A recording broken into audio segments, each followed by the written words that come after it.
আমরা বিয়ে বাড়িতে এসেছিলাম, আজকে একটু ফাঁকা আছে তাই ভাবলাম কালুয়া ষাঁড়ের দর্শন করে আসি।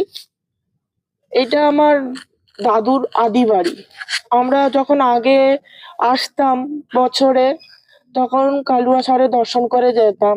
এখন দাদু নেই তাই তেমন একটা আর আসা হয়ে ওঠে না, কিন্তু আজ যখন এসেছি তখন মনটা বলছে যে যাই একবার কালুয়া ষাঁড়ের দর্শন করে আসি। তাই আমি, সোমনাথ আর ডোরা মিলে ঠাকুরের দর্শন করতে যাচ্ছি। আগে এই রাস্তাগুলো শুধু লাল মোরামে ছিল, কোনো পাকা রাস্তা ছিল না বা সিমেন্টের ঢালাই রাস্তা ছিল না। এখানকার সরকার মানুষের সুবিধার্থে এখন রাস্তা বানিয়ে দিয়েছে, যাতে প্রত্যেকটা মানুষ ঠাকুরের কাছে পৌঁছতে পারে, কোনো অসুবিধা যাতে না হয় তার জন্য। চারিদিকে জঙ্গলে ঘেরা কালুয়া ষাঁড়ের মন্দির, খুবই জাগ্রত মন্দির। অন্য অন্য দিনে মঙ্গলবার আর শনিবার দিন এখানে প্রচুর ভিড় থাকে, আর যেহেতু সোমবার তাই ভিড় নেই বললে কি, মানুষজনও নেই বললেই চলে। এখানে আসতে খুবই ভালো লাগে। মঙ্গলবার শনিবার দিন এই পাশে পুরো পুরো জায়গা জুড়ে ঠাকুরের জিনিসপত্র, ডালা, ঠাকুরের পুজোতে যা যা লাগে সবকিছু পাওয়া যায়, সবকিছু।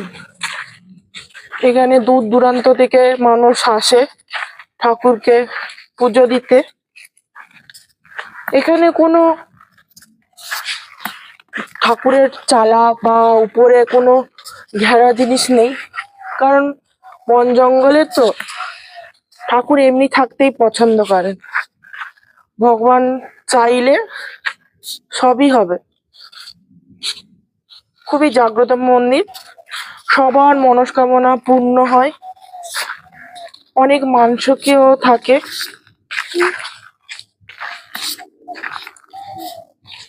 ঠাকুরের অনেক লীলা দেখা যায়। এইখানে বলি হয়, মোরগ বলি,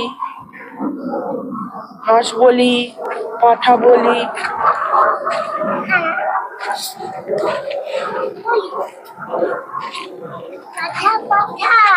হ্যাঁ মা, ঠাকুর।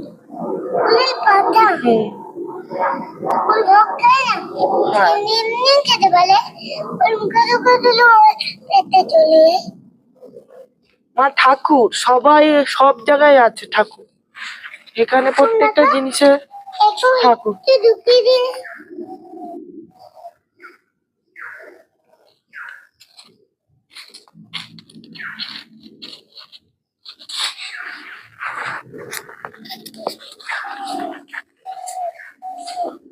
আগে যখন আসতাম দাদুর সাথে, তখন এইসব কিছুই ছিল না, এখন হয়েছে। বিশেষ করে মঙ্গলবার শনিবার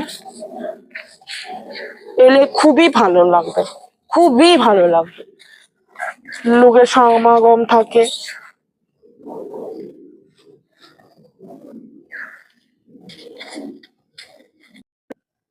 কেউ যদি কালুয়া ষাঁড় আসতে চান তাহলে আসতে হবে প্রথমে খড়িকাতে। খড়িকা থেকে যে কেউ বললে কালুয়া ষাঁড়ের রাস্তা দেখিয়ে দিবে, না হলে আমার ভিডিওতে লোকেশন দেয়াই আছে কিভাবে কালুয়া ষাঁড় আসতে পারবেন।